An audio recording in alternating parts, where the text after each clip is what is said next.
আগামী বিধানসভা নির্বাচনের আগে রাজ্যের বর্তমান পরিস্থিতি নিয়ে এক বিস্ফোরক মন্তব্য করলেন বহরমপুরের প্রাক্তন কংগ্রেস সাংসদ অধীর রঞ্জন চৌধুরী। আজ দুপুরে বহরমপুর জেলা কংগ্রেস ভবনে তিনি সংবাদ মাধ্যমের মুখোমুখি হয়ে বলেন, বর্তমানে রাজ্যের মুসলিম সংখ্যালঘুদেরকে ভোট ব্যাংক হিসাবে ব্যবহার করা হচ্ছে, তাদের প্রকৃত কোনো উন্নয়ন হয়নি। এ বিষয়ে অধীরবাবু সংবাদ মাধ্যমের মুখোমুখি হয়ে এই বিষয়ে আর কি বলেছেন, আসুন শুনে নেওয়া যাক বিস্তারিত। পশ্চিমবঙ্গের সংখ্যালঘুদের নিয়ে রাজনীতি হয়েছে, আমরাও বলি একই কথা।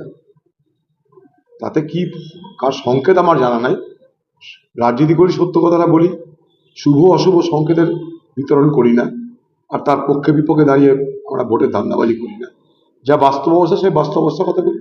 শুধু সংখ্যালঘু নয়, এই বাংলায় পিছিয়ে পড়া মানুষ, দলিত সম্প্রদায়ের মানুষ, শিডিউল কাস্ট, শিডিউল ট্রাইব, তাদের তো দুরবস্থা বাদ দিন। বেকার যুবক, ছাত্র ছাত্রী, তাদের কি অবস্থা? সারা বাংলা জুড়ে নৈরাজ্য, সারা বাংলা জুড়ে বেকারত্ব, সব মিলিয়েই হবে।